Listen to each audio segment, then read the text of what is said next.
eu prefiro dimensionalizar a pandemia à luz da nossa finitude. Ela escancara a nossa finitude, nosso drama humano por busca de significado.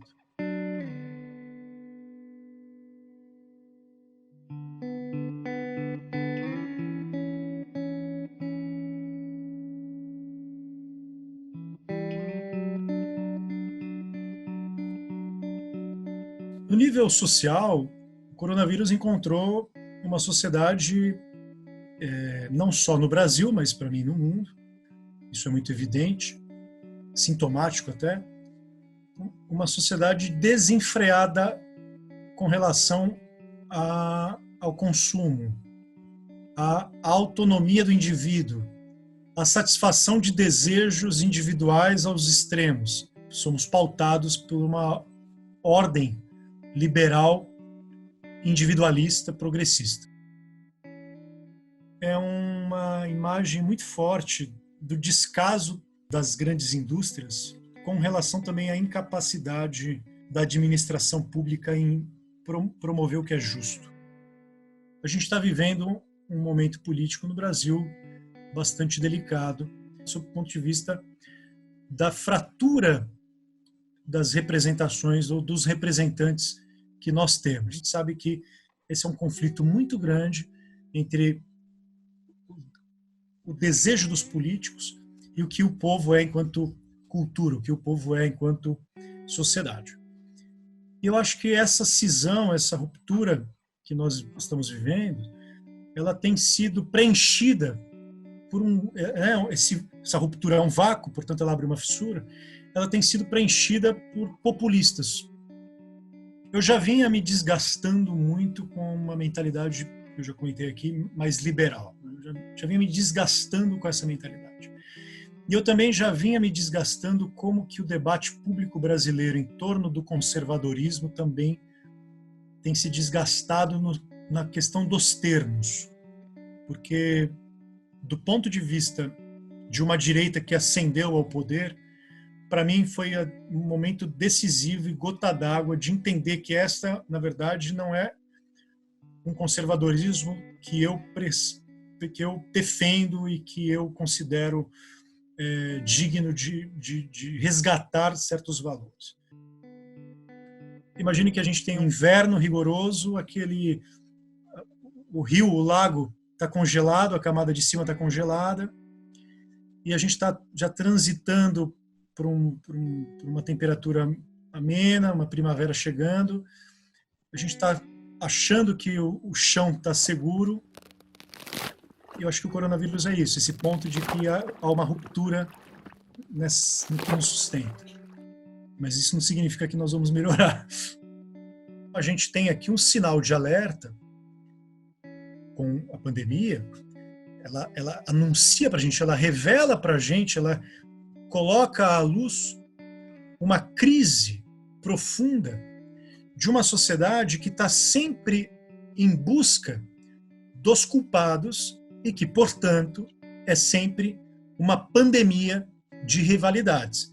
Por enquanto, eu acho que essas rivalidades elas ainda estão no nível da imaginação. No caso do Brasil, se a gente não sustentar isso de forma mais enérgica, acreditar em coisas que mereçam ser acreditáveis, a tendência, para mim, é desembocar mesmo por uma guerra civil. As pessoas estão se ofendendo gratuitamente, né?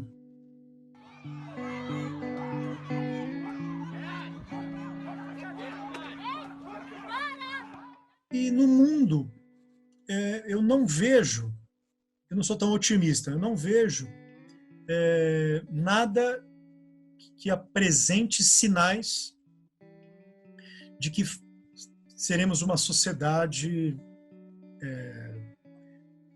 global, vivendo, solidária. É uma mensagem que a gente deve acreditar, deve passar, etc. Mas me parece que a tendência da realidade é desembocar em mais conflitos. Ficou muito explícito no debate público que, e a gente tem que tomar um cuidado aqui também, porque a aqueles que prescrevem uma economia individualista, de mercado, precisaram sim entender que talvez a mensagem socialista não seja a melhor mensagem, né? Não preciso ser socialista. Mas a gente precisa sim pensar o social sob novos critérios. Não só os critérios da economia. Para mim, do ponto de vista do debate público, ficou escancarado que esta ideia de liberal na economia, conservador nos costumes, eu nunca defendi esse tipo de coisa, tá? Mas assim, eu digo que essa ideia ela foi definitivamente destruída. E ela não foi destruída por causa do coronavírus. Ela foi destruída por causa das pessoas cujas crenças subverteram estas ideias.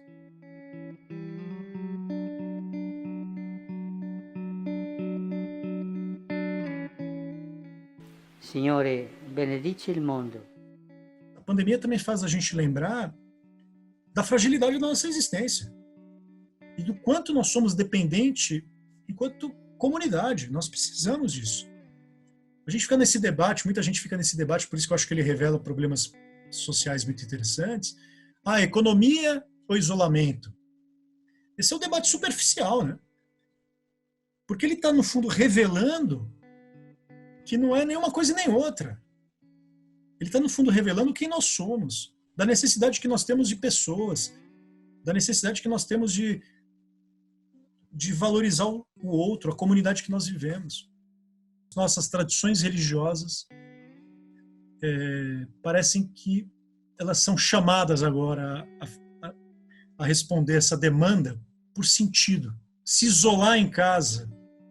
E a gente tem uma vantagem muito grande, que é olhar para as coisas que nós amamos, que é a nossa família. Estar perto da nossa família, é sentir a nossa família muito de perto. E não existe locus que mais dá sentido para a gente, do sentido que eu quero falar aqui espiritual agora, né, do significado de existência, diante do sofrimento, ser preenchido com o amor fraternal e familiar.